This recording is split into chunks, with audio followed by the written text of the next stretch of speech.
Uh, I'm It not was sure. it was a yeah, it was a company that has God, that's horrible. I should remember that. What were they doing? They like took over all the lead forms and put everything Oh, you had into Auto Lead Star for that at one Auto point. Lead Star. Yeah. Ah, So we had Auto Lead Star, which took over all the forms and put them into their own buckets, and so then you could do different things.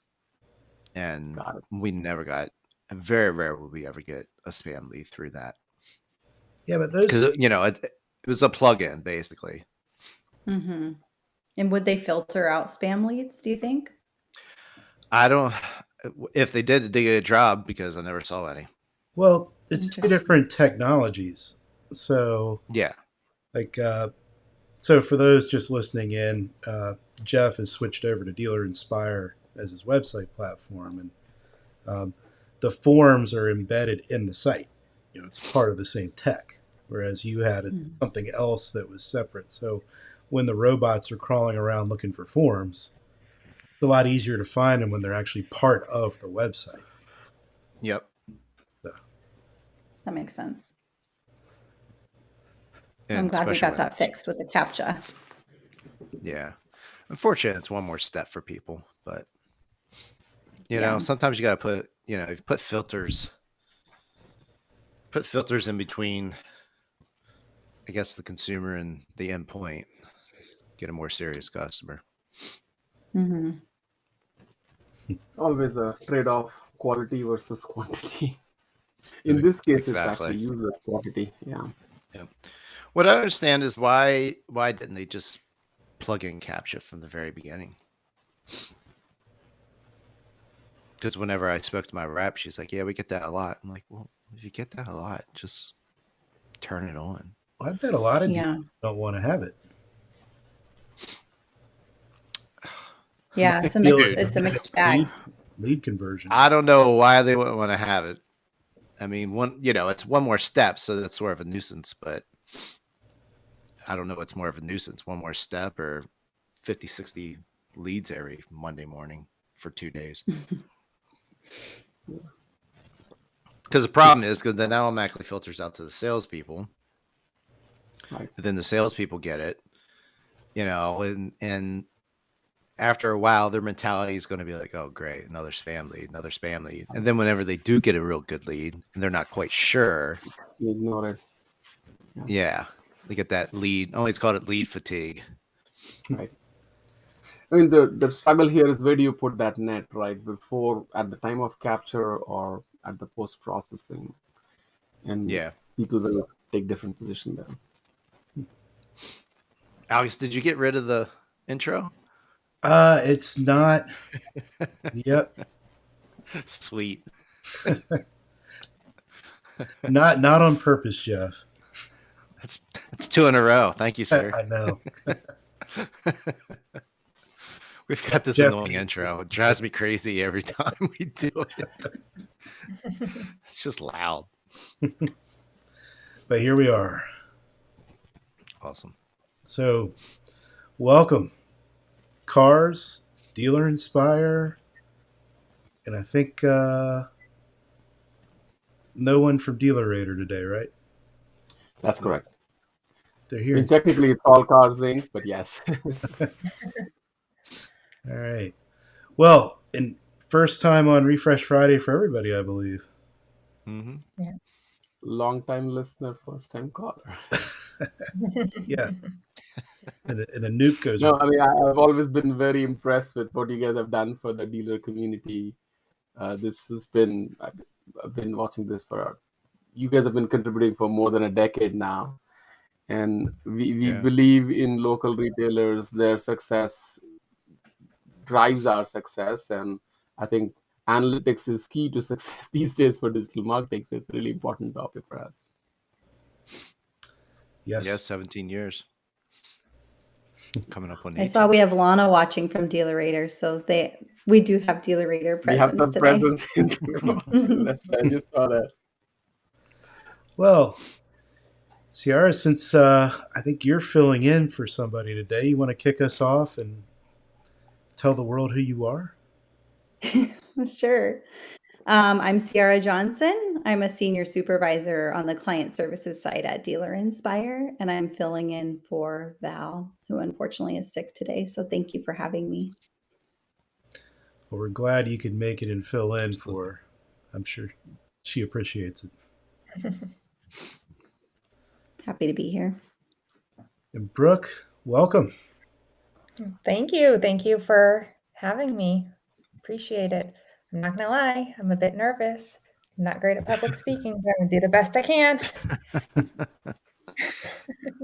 And Brooke, maybe you can talk a little bit about your role at Cars, and then we can keep going. Yep. So my name's And are Brook we Barker. technically live, Alex? Or yeah, we're out there for the world right now. I see a little icon on the top that shows 12 people. So is that the indicator? Yep. All right. Then what's that? And Brooke, I know that if we hear any dog noises, it's from you. So you've been called out already. Yeah. I have 2 barriers, so hopefully you guys don't hear anything. I just keep on hearing scratches every once in a while. We'll see if the other people in the house do their job.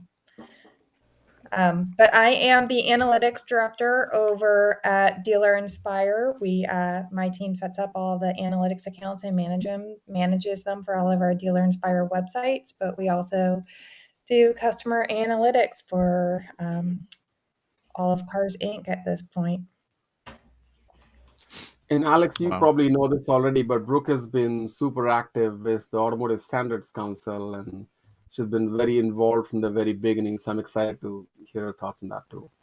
I think she's the smartest one on this call. That's what I'm. She is. Don't put that pressure on me. And Anoop, I think you're no stranger to Minnie. Hopefully. I've been with Cars for over 17 years now, and I've done different things here, ranging from strategy, planning, partnerships, acquisitions. And more recent years have been part of what we call as team revenue. And I'm more interested and very focused on figuring out how we can use analytics to demonstrate value of various products to help our dealer partners do better with our systems. What department haven't you worked in, Anoop?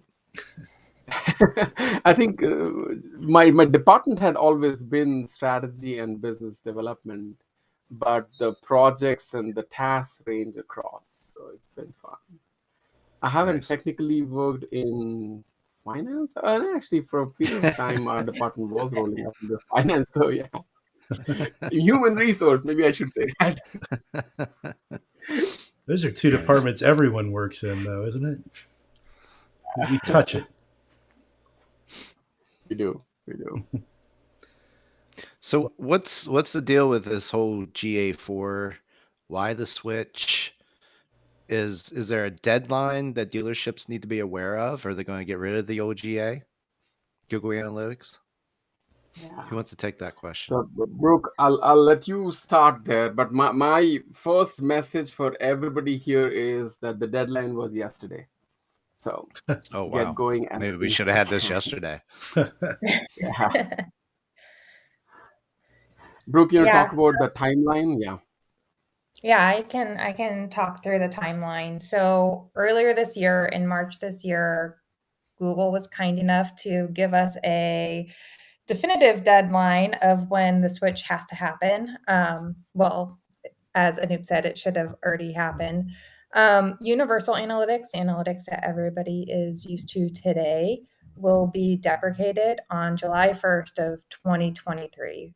What Google said is that Universal will stop collecting new data on July 1st. They will still keep the data in there for at least 6 months. This is for the free version of Universal Analytics. If anybody's on the paid version, they get a little bit longer with it. So you should still have access to see the data post that for at least 6 months, but it will stop collecting new data. And the reason for the deadline, Anoop saying, was yesterday is GA4 is a completely different platform, completely different analytics tool than what Universal Analytics is. So if you want year-over-year data, if you want to be able to go back and look month over month, you need to you need to get a GA4 property set up on your website today and begin collecting that data in there. So what you're saying here is, yay, June 9th, we get FTC safeguard rules to get ready for. In July, we get GA4. So Yes, yes. it's going to be a And I fun mean, summer.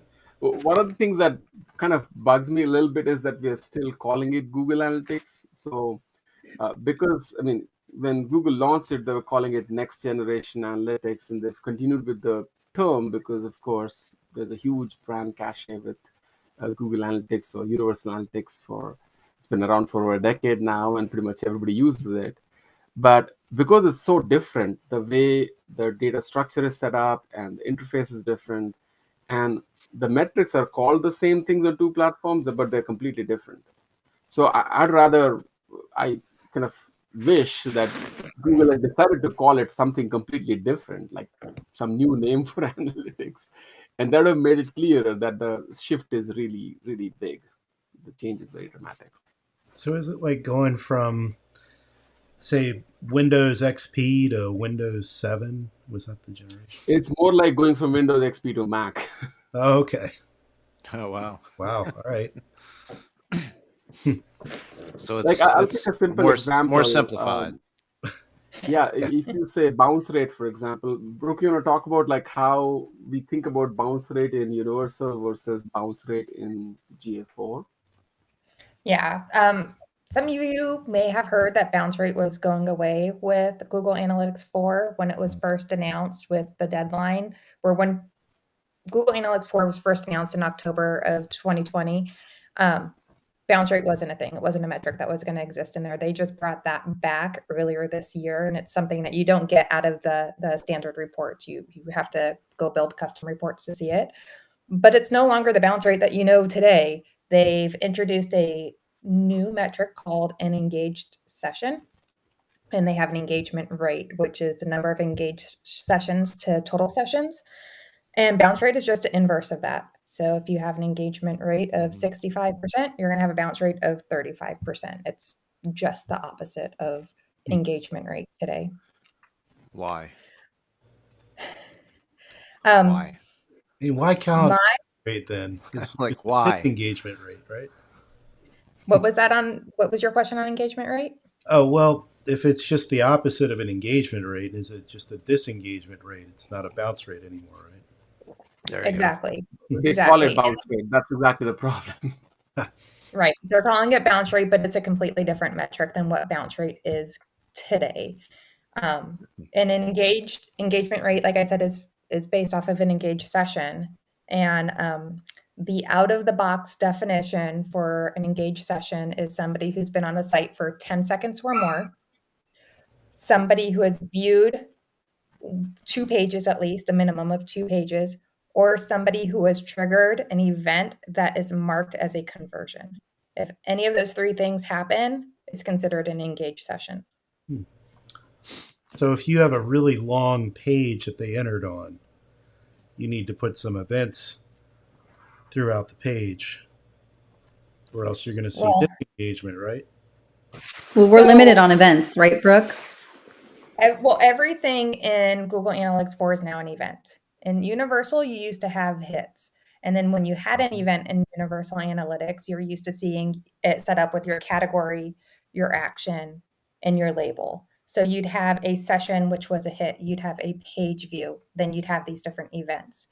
Everything in Google Analytics 4 is now an event. A page view is now an event. So for everything that you would track before, you need to set up an event for it. Everything's now considered an event, and you don't have that category, action, and label. Every event now has parameters attached to it, and you only get so many parameters per event that you can pass. It's a maximum of 25 parameters per event. You can get deeper insights with these parameters, but again, as we talked about, it's a completely different system for collecting data.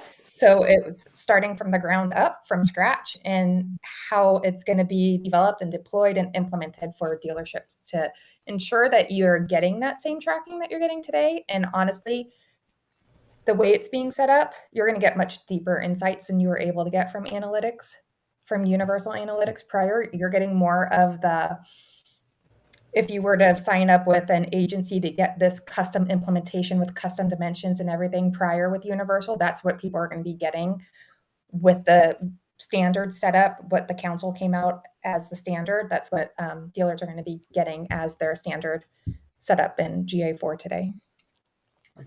And I was joking earlier about the Windows versus Mac transition, but if you think about Universal as the measurement model, there was around you have a session and a page view. So that's what you're counting. A session started and what pages were viewed, and then any activity around that. But in GA4, that has changed to an event and parameter model. Mm-hmm. So you have a user come in, and then there are certain events that can happen. The event could be a scroll of a page, or click on something, or downloading of a file. And that event can have all the other information, the parameters that can be assigned. So it can be extremely powerful. It's a really, really flexible and a very rich model, but it's completely different. So in an ideal world, you just come up with the different names for those metrics as opposed to what we're used to. But then, of course, that would have been an even bigger learning curve, and I'm sure smart minds at Google must have considered the pros and cons before arriving where they are. But I think as users, we have to essentially recalibrate what those metrics mean for us. Mm-hmm. So when we are used to seeing bounce rate at a certain level for a certain campaign in Universal today, when we see engagement or bounce rate, depending on how you look at it, in year 4, we'll have to reset what is good, what is bad. And that takes some time, right? So that's the reason I think the first step, of course, to make sure that you have tags in place, so you're collecting data, and then you find enough time to adjust those interpretation so you're ready before you lose access to the other platform or stop collecting data for the other platform. No, Your analogy strikes a chord with me, because whenever I was on PC, Alex is actually the one that convinced me to go over to Mac. It's like, I don't want to learn a whole new. He's like, you don't have to learn anything new. Just unlearn what you already know. And he was right, because he's like, whatever seems to make sense, that's how Mac has it set up. So just unlearn everything that you learned with PC. I don't know if that's the same with Google Analytics, but a lot of times, people shy away from new systems because you just get so used to one platform. I think in the long run, we will get there. You're exactly right, Jeff, that it will become more natural for us to think about it that way, because you have a lot more flexibility. So if you set up the reports right, you'll be able to ask that pinpointed question and you'll get an answer, which were not possible in the past. But I think if you look at it like from a distance, not from our selfish needs of extracting analytics for a particular problem we're trying to solve, from Google's perspective, they didn't have much of a choice. So like cookies going away put some restrictions on them. So they have to move to a different way for collecting metrics. The regulation for privacy and the requirements that was imposed on them, especially in Europe, I mean, Google Analytics was becoming illegal for them. So they had to come up with something else that is a little more defensible. And that sort of brought us in the GA4 land. Okay. What caused it to be illegal? Just with the privacy? So things like, privacy, like you have to, so on one side, if cookies are going away and you're using third-party cookie to store information about a user and connect the dots, then obviously you'll have incomplete information. If you're asked to not use IP addresses, then in UA, you have the option for IP anonymization, but you don't have to worry about that in GA4 because they don't even collect it or keep it, right? So they're trying to build a system that is more compliant and is more scalable for the future of this sort of new regulatory environment. And they couldn't have done that with the current platform because of the underlying data model and how it's built. Yeah, makes sense. What are some of the other challenges that you guys are running into? Especially, how are dealerships going to be able to overcome maybe some of the loss of the different metrics in this transition? Yeah, maybe Sierra, if you can talk a little bit more about what you're seeing with our dealer partners. We can give some Yeah. You haven't heard like, come on, I just want to sell cars.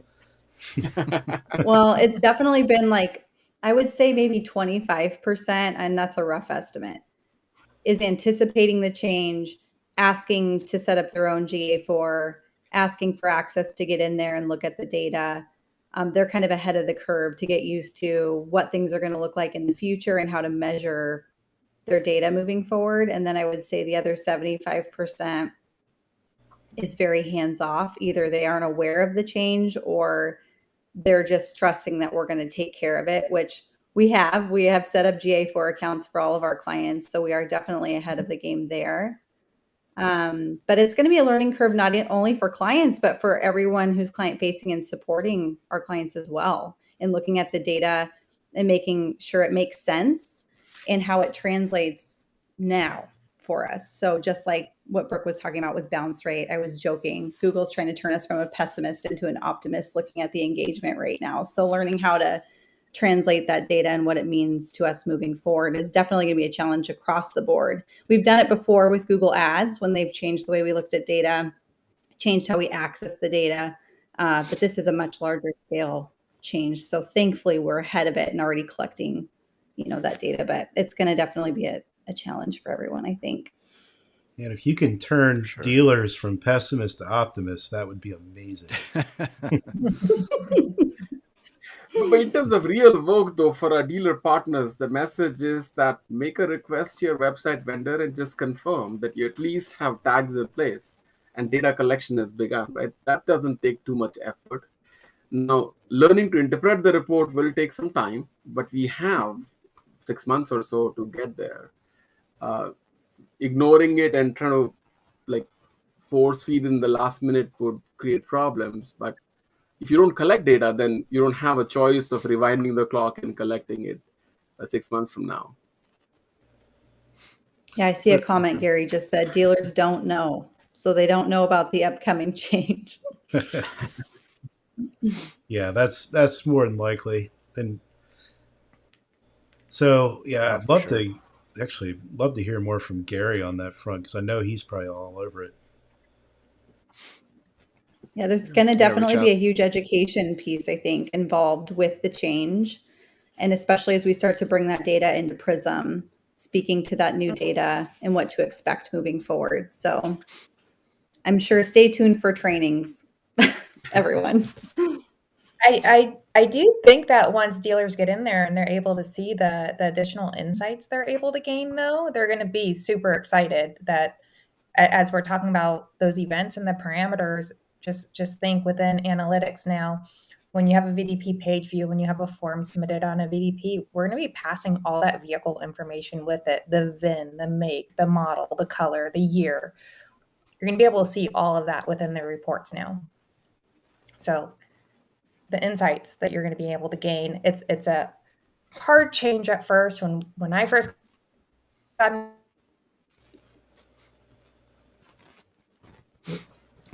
Might have Brooke got frozen. Yeah, I lost audio for Brooke. Okay. Yeah. Video Well, one of the interesting things from Ryan Everson, he is saying that they did implement GA4, but they haven't switched over fully because a lot of the stuff that they need for their group reporting is not there yet. But point Anoop, there's still 6 months, so that's a long time. And I think that's exactly right. We ourselves haven't switched Prism reporting with GA4, right? So the point I was making was mostly what Ryan has already done to at least start collecting the data, and on the side start looking at the reports. And I think that's important to get started with. Mm-hmm. Yeah, and I think Ryan also made the comment that. about the landing page report, which didn't even exist, right?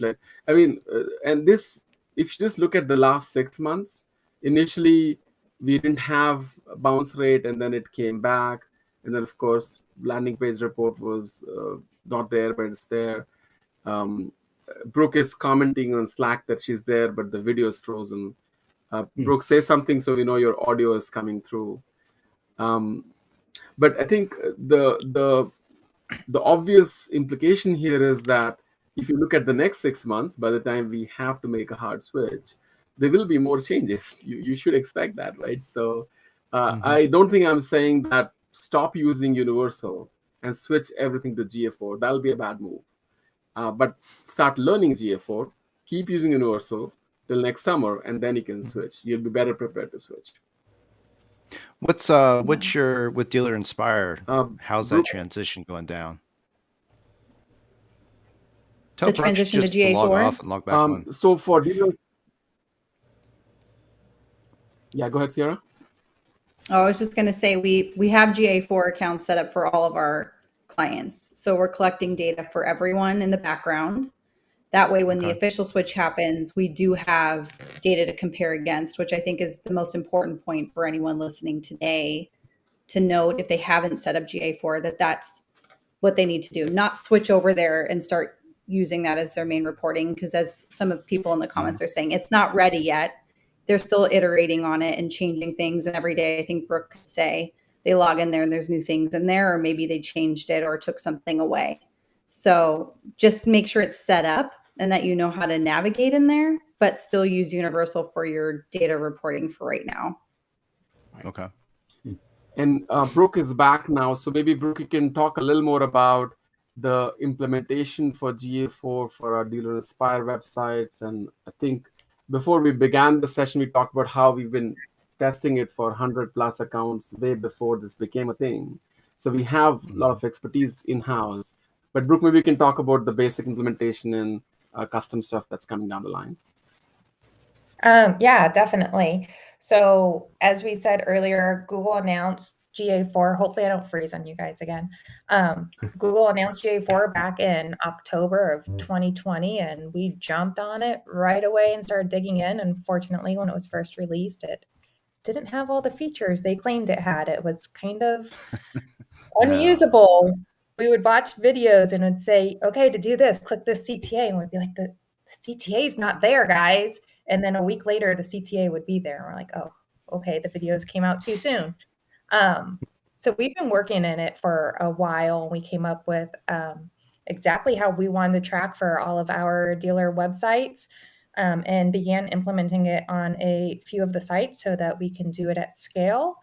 As I was saying, I think before I froze with the events and the parameters, really looking at the questions we get from dealers today and what they want to be able to see versus what they're able to see today to ensure we're tracking and giving them those insights. That's what we designed, how we were going to set up our implementation for, to get those deeper insights with the parameters, passing all the vehicle information where we could. And then as we're getting ready to build it out, the Automotive Standards Council came along and said, hey, let's try and get vendors from across the industry together and agree. Let's agree on how we want to implement GA4 as an industry so that, as you guys all know, with Universal, it's comparing apples to oranges when you switch a provider and you're like, well, how am I doing compared to when I was over there? And the events are all completely different. So you can't really do that comparison. So this Standards Council is supposed to try and help with that. Everybody implementing events the same way, tracking the same things, naming them the same. So when you switch, you should be able to really see how you're performing. So as I've been saying it to people, you're no longer tracking apples to oranges. You're tracking Fuji apples to Granny Smith apples now, because every website's a little bit different with the way they're going to implement it, like what exactly is going to trigger something, but you're much closer than we were in the past. So the version 1.0 of the spec was released back in November, and vendors are out there implementing the standards, and it should be released by most people either by the end of this year or early in Q1. That's a pretty big deal. I don't know if anything like that's really happened in this industry, where you get, a bunch of industry influencers, vendors, everybody comes together. So we've got what about more ADF, standard Jeff? format. Huh? Good old X and What about what? ADF. Oh yeah, that's a standard.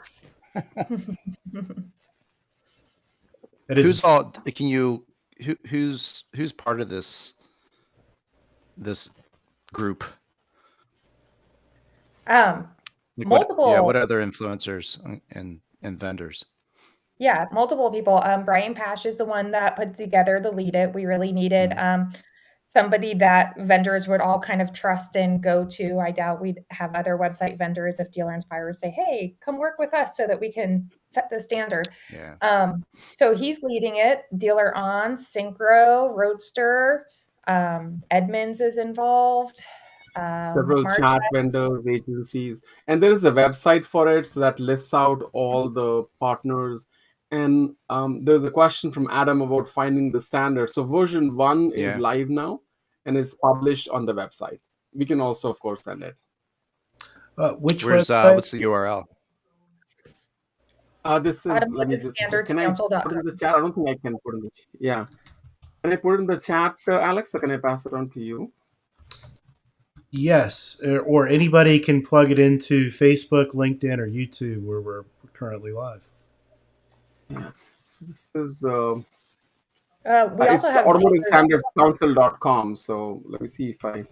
Oh, so every website vendor, according to Ryan, except dealer.com. We also have dealers who are involved in the council as well to help give their perspective on how they'd like to see things within GA4. And they're always accepting new members into the council. We have Shift is a part of the council. So really from all over the industry, people are joining to see what's going on and help influence the spec. You know, I could theorize why dealer.com wouldn't be doing it. They have their own proprietary analytics, and it always didn't mesh well with Google. Different numbers all the time. But I think even they would implement Google Analytics if a dealer requested them to, right? So for sure.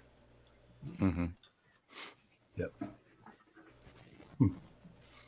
Could theorize some other things too, but nothing. Alex, hold your tongue. but on the whole, though, like if there is a dealer partner who's using dealer.com, they can always request for implementation of GA4 if they want to have that. Then Dan Sayers wanting to know how many dealers are on the council. I don't know the number off the top of my head, how many are involved. I just know that there are a few dealer groups that are definitely involved. And this URL, I just added in the guest chat option that I have, Alex. Maybe you can publish it. That has a URL for the members list that shows some of the names. Yeah, it's automotivestandardscouncil.com. Yeah, like I see. Yeah. I see DGDG's there, at least. I'm just looking at the logos and see if we can find some names from there. And I think. Agreed, Gary. There should be more dealers involved if that's what you're saying when you're saying not enough. That's always the case. Jeff Weiler is there, I see. That's no surprise. So let's see. I think we should have, here it is. So automotivestandardscouncil.com, and you can go there yourself. And members tab, exactly. Members. You're just a small handful.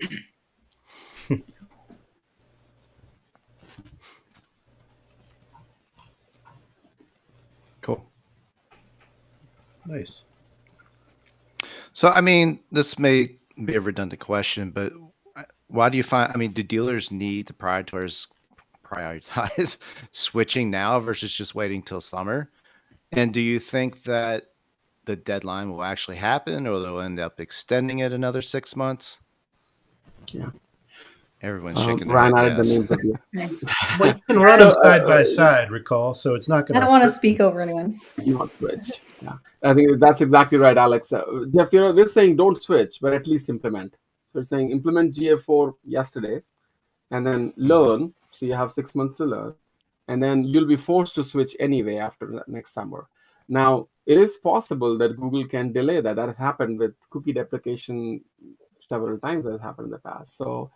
Nothing to say that the deadline may not change, but it seems like they're pretty committed this time around to make GA4 as the standard. Going back to my earlier comments about why Google itself is forced into this, given the privacy regulation and cookie deprecation and other things. So, Do And I think dealerships there need was some to chat reach? threads about like one quick thing. There was some chat thread about the timeline for when it's going away. So as of now, and Brooke, correct me if I'm off here, July 1, 23 is when the data collection for the free version will stop. The data will still be available. And for 360, they're giving extra time because that's the paid version. But for pretty much everybody, July 1, 23 is the deadline we should keep in mind. You will still Correct. have access to data, but it'll stop collecting new data, which means GA4 will be the only option for collecting new data going forward from July 1. Correct.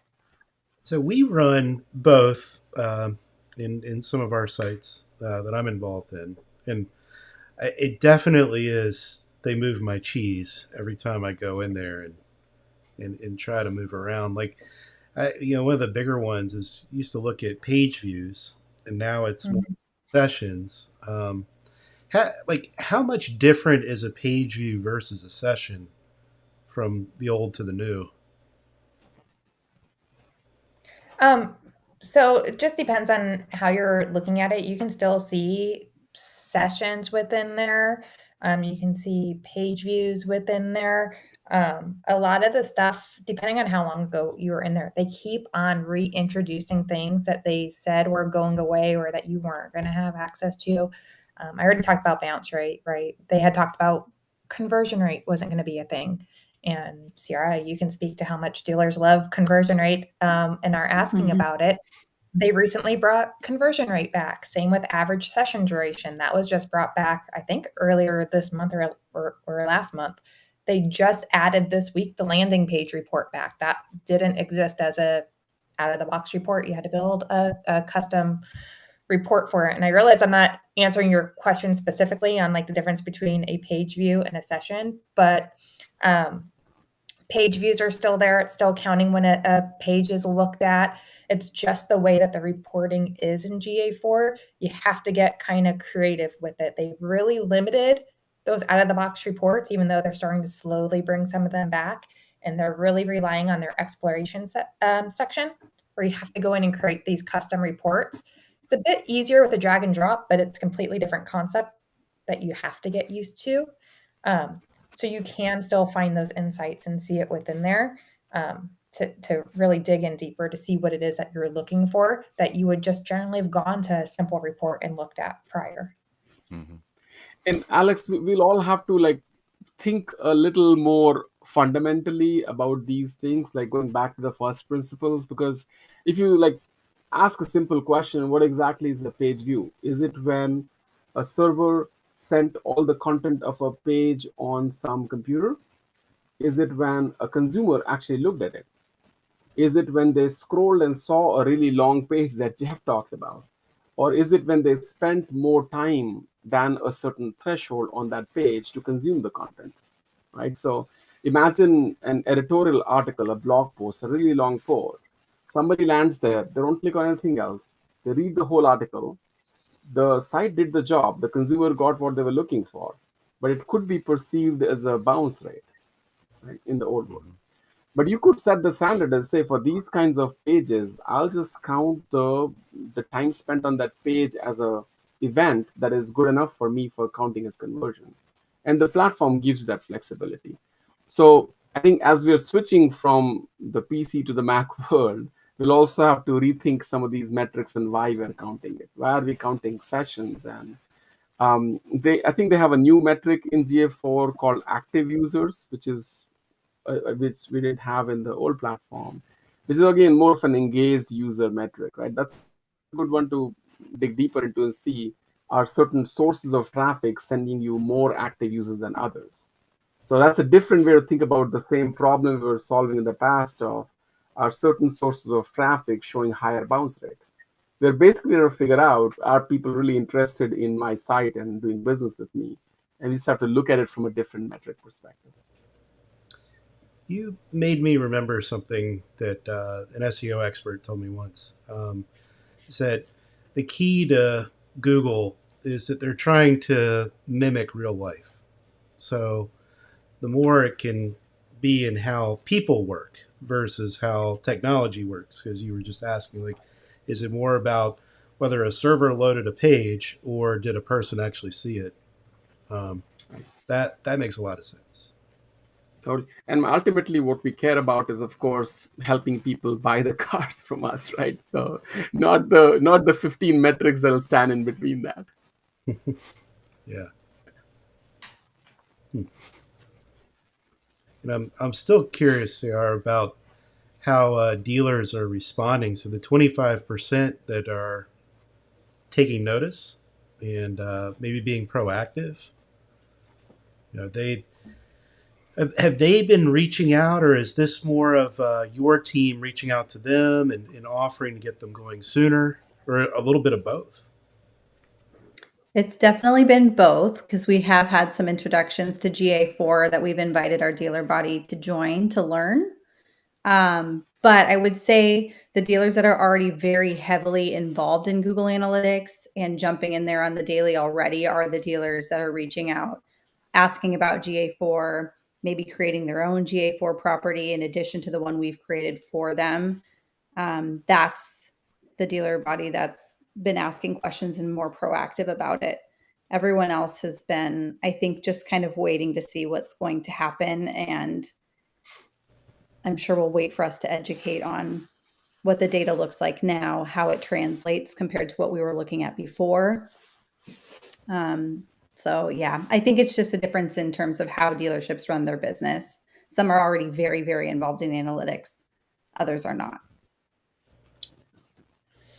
And generally, as you would expect, the sophistication would vary with scale. So a dealer group with 15 stores and a centralized marketing team would behave differently than a standalone rooftop. In the comments thread, I see some discussion about the limitations currently GA4 has in terms of API. And we already talked about how it has fewer off-the-shelf reporting. But maybe, Brook, you can talk about extracting data out of GA4, the BigQuery option versus GA4 API, because this is the place where we'll all discover together what happens in the next 6-8 months and how we can set ourselves to match what we are used to having in the past. Yeah, definitely. Another change with Google Analytics 4 is the retention period. In Universal, you could set it so that your data does not expire. The free version of Google Analytics 4 defaults to 2 months of data retention, and your other option is to change it to 14 months. So after 14 months, if you want to retain that data, you need to extract it out. And as of today, Google is providing 2 methods or a couple methods.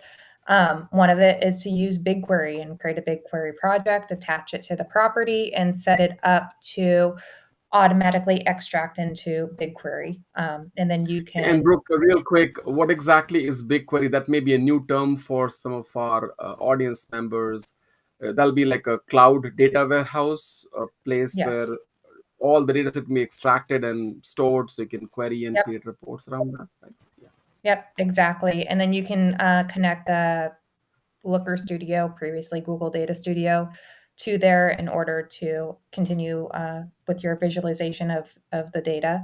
The other method is there is the Google Data API, which at this point, I believe is still an alpha and beta for GA4. It's different from the one that they're using for Universal Analytics, but having a technical person write some code to use the API to extract the data from directly from GA4. And Universal also had a tool that you could just connect and say, these were the metrics that I want to extract. And I believe that exists for GA4 as well, where you can go through and just extract it into CSV or straight into a Google Sheet.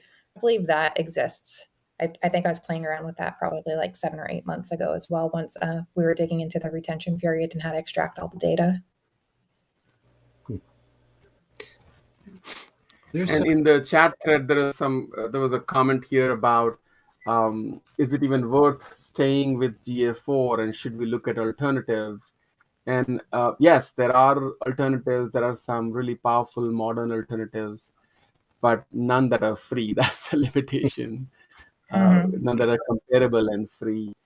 There are really good ones like Amplitude and Mixpanel and Heap. And there are a bunch of really, really powerful analytics tools. but that also doesn't solve the problem in some ways, because you'll still be stuck with figuring out a new platform. Well, is BigQuery free?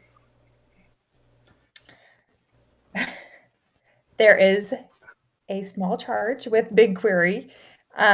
They are giving the sandbox area, Google's giving the sandbox area, I think, free, where you can collect so much data into it. But if you want to store all of the data within BigQuery, you will have to pay to do that.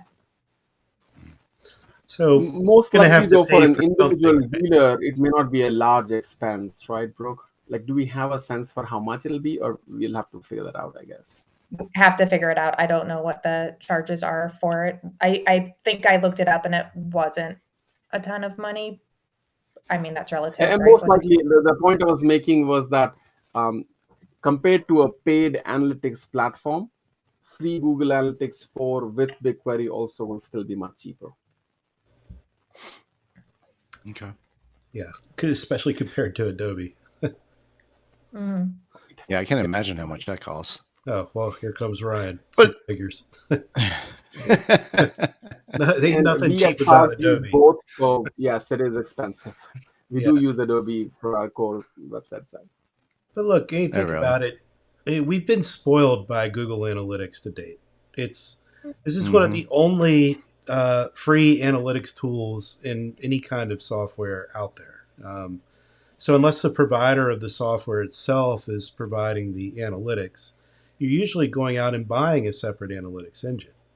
Look at you get outside of the car business and look at Salesforce CRM, for example. Like you have to buy everything to plug into that thing, and yeah, and that's kind of standard. And the car business itself has been a little uh, spoiled. The fact that you can go kind of one shop and get a single website from one company and not need to go get other tools and whatnot and plug them in. So it's yeah, it's. I think the outside the car businesses might be a little more acceptable, Mhm. but inside, I can see where dealers are going to struggle with this just because they haven't really been Mhm. exposed to how the rest of the country or the rest of the industries work out there. And if they're Yeah, not good super point. hands-on with their data, they are going to just have to deal with whatever data Google's going to save for them. So if that's only a couple months worth of data, that's all that they're going to have. Mm-hmm.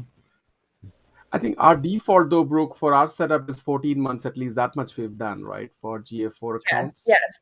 For all the properties we've set up, we've defaulted it to 14 months. And whenever we have somebody reach out to us about setting up their property, that is one thing that we point out. Be sure that you update that to be 14 months. And I know that there's a discussion about, is this the time to switch to a different analytics platform? I will say what's nice about being able to do this now is, again, we can go back to the council and all the different vendors who have come together, or even what we were doing before the council. It is a great time to take a fresh look at how to track and what it is that we want to track and what data is useful, and to set it up correctly in order to get all that data and show it in a consistent manner for our dealers, rather than trying to hodgepodge things together.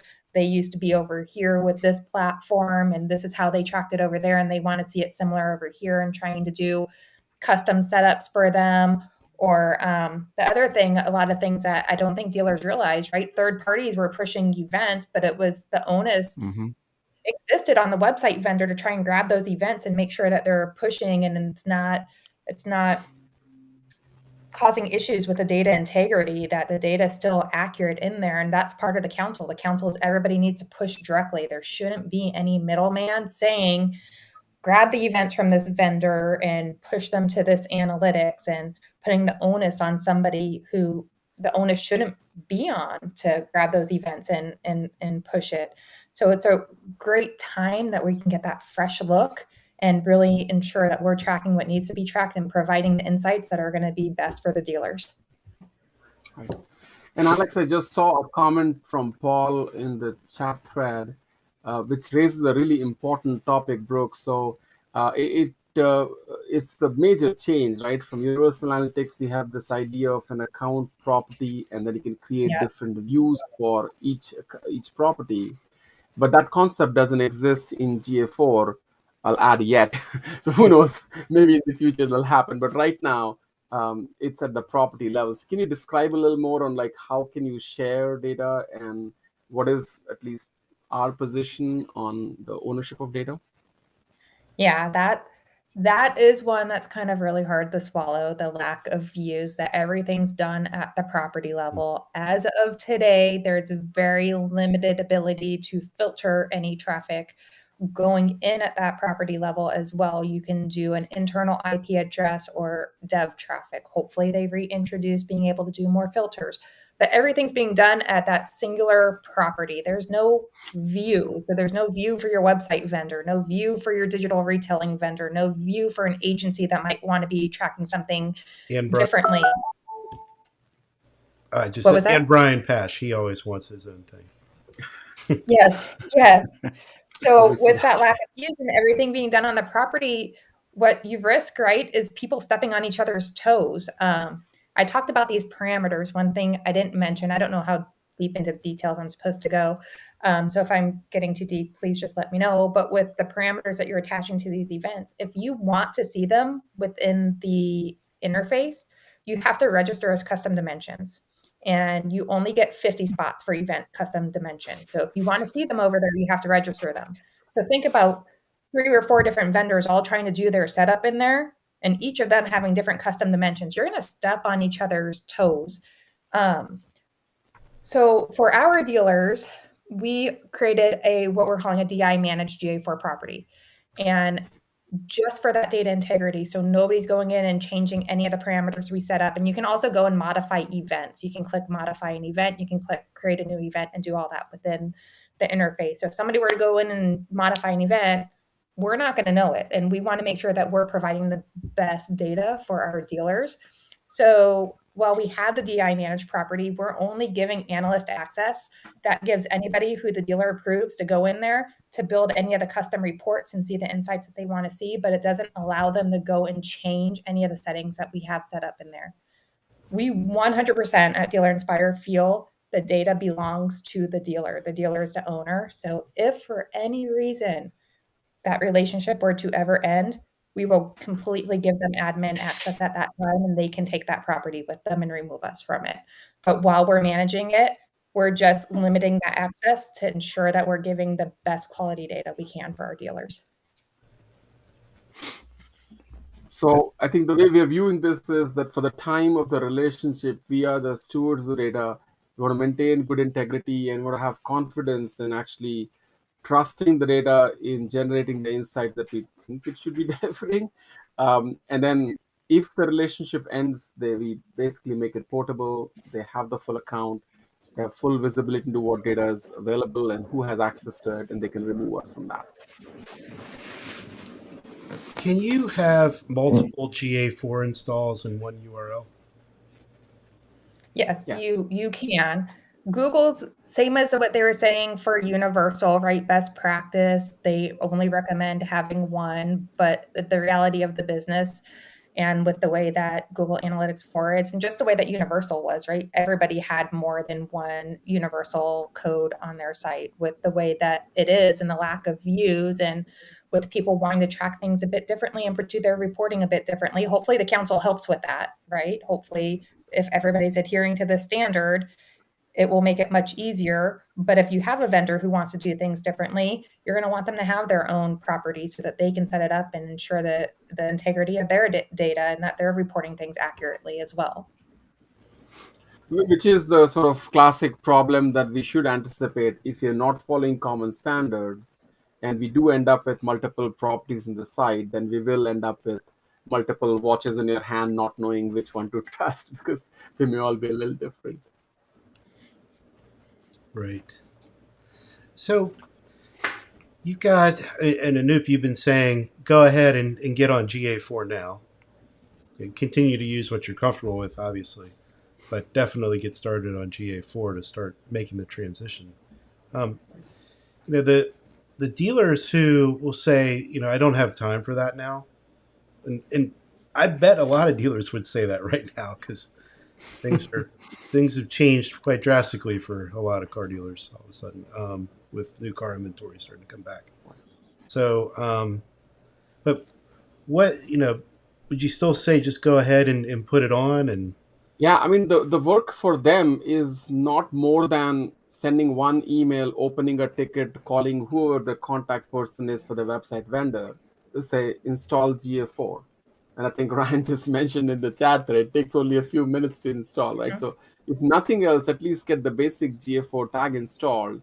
If you don't have time to learn all the nuances right now, you have 6 months for it. That's fine. But don't delay the tag implementation. That's the key. Because if the data collection, if the time passes and we haven't collected any data, you won't have anything to analyze. That's the risk. that's the biggie. Get it done. And in many ways, I think GA4 is a lot more capable. So we will, as we do more with it, we will realize the power. Like if you think about all this buzz about artificial intelligence, it was there in UA, but they've really doubled down in GA4. A lot of automated insights happen that you can see in the interface. You'll see a lot of anomaly detection that if you do go into GA4 interface, you will uncover new things about how your ad spend is working, what's not working, how your different sections of sites are performing. Those are pretty powerful stuff. Basic data sampling also is higher in GA4, so the data itself will be a little more reliable. So especially with sites with less traffic, if you're doing any sampling, then you're cutting down on what's actually happening on your site to what you have sample data for, which makes it, in many cases, a little less reliable. So those things will also improve with GA4. It's a good thing. Several years ago, they were working on a way to complete that conversion, especially for brick and mortar places, to be able to track customer coming from the website to physically showing up at the company, at the business.